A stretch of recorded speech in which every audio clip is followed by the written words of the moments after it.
বাড়তি 10 নম্বর দিলে নতুন পরীক্ষার সঙ্গে আমাদের কোনো দ্বন্দ্ব নেই। আমাদের কোনো দাবি আমাদের একটাই, আমরা 10 নম্বর বাতিল করতে চাই। আমরা ফ্রেশার্স, এখানে কেউ 90 নম্বর নিয়ে পরীক্ষা দেবে, কেউ 10 নম্বর এক্সট্রা পেয়ে 100 নম্বরের মধ্যে পরীক্ষা দেবে। এই আমরা বিভাজন চাই না। তারা আমাদের থেকে 10 নম্বর এগিয়ে থাকবে কি কারণে, আমরা এটাই শুনতে চাই। যখন 10 নম্বরের এক্সপিরিয়েন্স আমরা বাদ দিতে চাই। শিক্ষকদের সঙ্গে আমাদের কোনো দ্বন্দ্ব নেই, 2016 যোগ্য শিক্ষক সরকার তাদেরকে আলাদাভাবে নিয়োগ করে দেখ, আমাদের কোনো সমস্যা নেই। কিন্তু আমাদের ফ্রেশার্সদের আলাদাভাবে কোন রকম এক্সপিরিয়েন্স ছাড়া নতুন ভাবে পরীক্ষা যেভাবে হয়েছে সে 90 নম্বরের মধ্যে আমাদেরকে ইন্টারভিউ এবং মেরিট লিস্ট বের করতে হবে। কোন রকম এক্সট্রা বেনিফিট দেওয়া যাবে না। সুপ্রিম কোর্ট বলে দিয়েছিল যে তাদেরকে কোন রকম এক্সট্রা বেনিফিট দেওয়া যাবে না। তা সত্ত্বেও কমিশন 10 নাম্বার এক্সপিরিয়েন্স দিয়েছে। এটা কিসের জন্য? কাদেরকে পাইয়ে দেওয়ার জন্য সুযোগ। এছাড়াও 14 বছর ধরে কোন রকম রিক্রুটমেন্ট নেই, 14 বছর ধরে কোনো রিক্রুটমেন্ট নেই। তাই আমাদের দাবি 1 লক্ষ সিট আপডেট করে আমাদের নতুন ফ্রেশার্সদের নিয়োগ করতে হবে। এখানে যোগ্য শিক্ষক যারা আছে তাদেরকে সরকার আলাদাভাবে নিয়ম করে তাদেরকে আলাদা রিক্রুট করে দেখ। তারা কিভাবে করবে তার আমাদের কোনো সমস্যা নেই। সরকার কিভাবে যোগ্য শিক্ষকদের নিয়োগ করবে সেটা আমাদের কোনো ব্যাপার নেই। কিন্তু আমাদের ফ্রেশার্সদের যেন সেখানে 10 নম্বর আলাদাভাবে যেন না দেওয়া হয়। সকলের সমান অধিকার, 16 নম্বর ধারা অনুযায়ী প্রত্যেকের সমান অধিকার দিতে হবে আমাদের। তখন আমরা আমাদের পেটের ভাগ মিটাবো নাকি আমরা আন্দোলনে যোগ দিব? আমরা 9 বছর থেকে বসে আছি এসএসসির জন্য। আমরা কি এসএসসি দিব না আন্দোলন নামবো? আমাদেরকে না জানিয়ে ওরা পরীক্ষার জন্য আমরা বসেছিলাম। আমরা পরীক্ষা দিব না আন্দোলন করবো? পরীক্ষার পর আমরা আন্দোলনের সুযোগ নিয়েছি। পরীক্ষা দেব না, আমরা আন্দোলন করব। পরীক্ষা শেষ হয়েছে তারপরে আমরা আন্দোলনে এসেছি। পরীক্ষা ছাড়া আন্দোলন কখনোই সম্ভব নয়। তাছাড়া কোনো নির্দিষ্টভাবে কমিশন যে গেজেট প্রকাশ করেছিল সেখানে লেখা ছিল না যে ইন্টারভিউ এর আগে 10 নম্বর যোগ হবে। কিন্তু এখন চেয়ারম্যান বলছেন যে শুধুমাত্র যোগ্য শিক্ষক নয়, প্রত্যেকে অন্যান্য শিক্ষকেরাও 10 নম্বর পাবে। তাহলে এখানে কিভাবে হচ্ছে? 16 নম্বর ধারা সংবিধানের লঙ্ঘন হচ্ছে। তাই আমাদের দাবি, আমাদের 2016 যে সিটটা ছিল, এখন বর্তমানে যে সিটটা দিয়েছে সেটা আরো কমে গেছে। 16 যেখানে চাকরি পাবে না, আমরা কোথায় পাবো?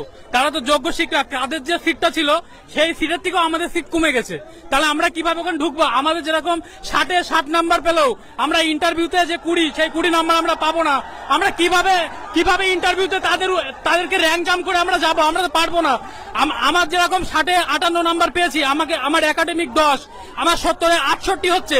এবার ওদের তো 80-তে হবে, 80-তে ওরা 80 পাবে, ইন্টারভিউতে 20-তে 20 পাবে। আমরা তো 90-এর বেশি যেতে পারবো না। আমরা তো 80-র মধ্যে আটকে যাবো, 90-এর মধ্যে আটকে যাবো। তাহলে তো সমস্ত চাকরিগুলো ওরা পাবে। পরীক্ষার নোটিফিকেশন আমাদের ক্লিয়ার করে বলা নেই। নোটিফিকেশনে যখন দিয়েছিল তখন বলেছিল এক্সপিরিয়েন্সের 10 নম্বর ওদের যোগ হবে না। কিন্তু এখন বলছে চেয়ারম্যান, বলছে যে 10 নম্বর আগে যোগ হবে ইন্টারভিউ এর আগে। কিন্তু পৃথিবীর ইতিহাসে কখনো 10 নম্বর আগে যোগ হয় না। আমাদের ক্লিয়ার ছিল না নোটিফিকেশনে লেখাই ছিল না 10 নম্বর যে ওদের আগে যোগ হবে। আর ওরা তো যোগ না, গেজেট নোটিফিকেশনে ছিল, কিন্তু সেটা ইন্টারভিউ পরে হবে। কিন্তু এখন সরকার বলছে ওটা ইন্টারভিউর আগে যোগ হবে। তাহলে আমরা তো 80-তে পরীক্ষা দিচ্ছি আর ওরা 90, তাহলে আমরা কি করে ওদের আগে যাব? আমরা তো কোনোভাবে আগে যেতে পারবো না। তখন তো আমাদের এসএসসি গেজিফিকেশনে আমরা মেনে নিয়েছিলাম 2016 যারা চাকরি হারিয়েছে তারাই পাবে। কিন্তু ইন সার্ভিস যারা আছে তারা 35,000 ফর্ম ফিল আপ করেছে, তারা অন্যান্য স্কুলে চাকরি করে। এই 12,000কে দিক 10 নম্বর, আমাদের তাতে কোনো আপত্তি নেই।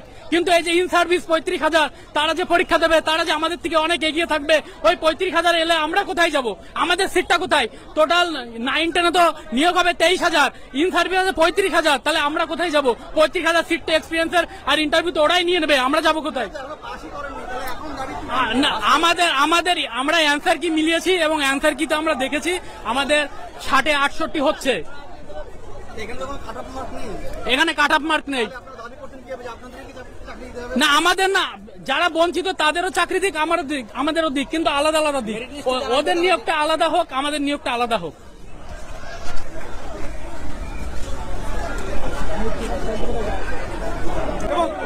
থেকে মিছিল নিয়ে মিছিল করে বিকাশ অভিযান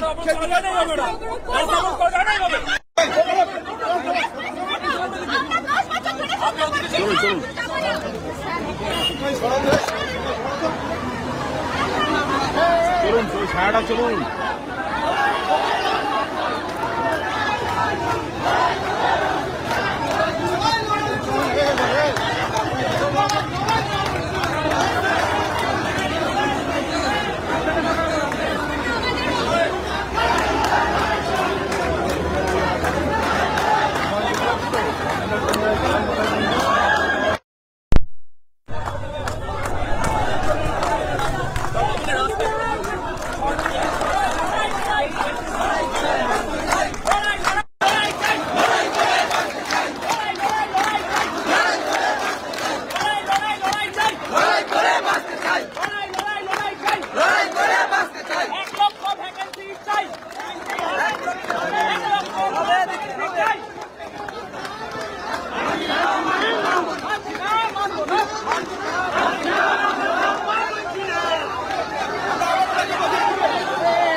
বঞ্চিত করা যাবে না। 1 লক্ষ ভ্যাকেন্সি চাই।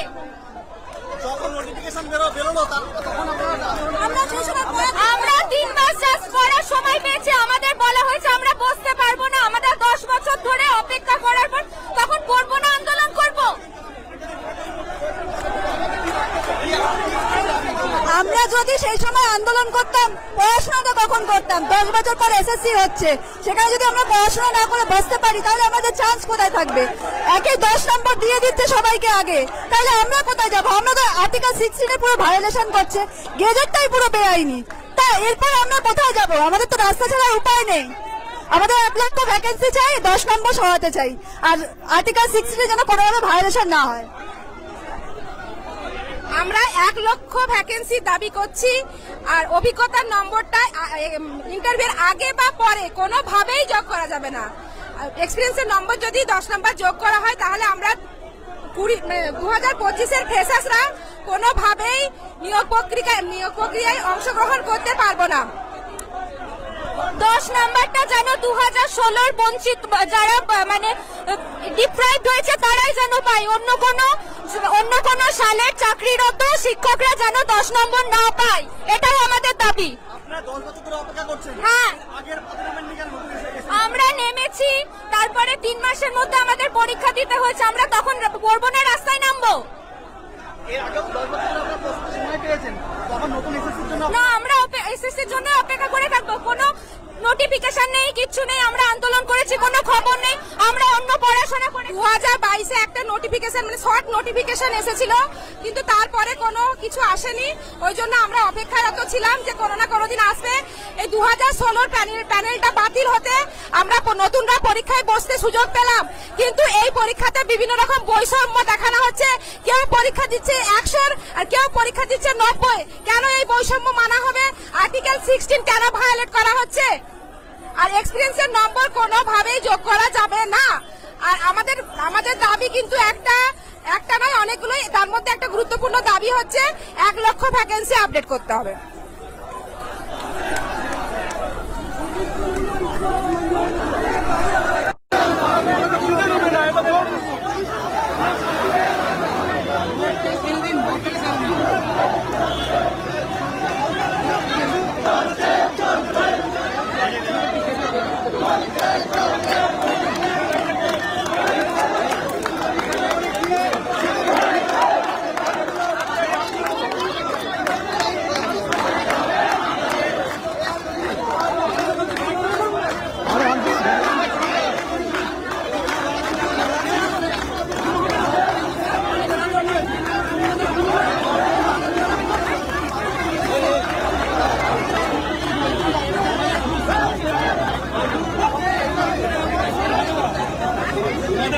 बहुत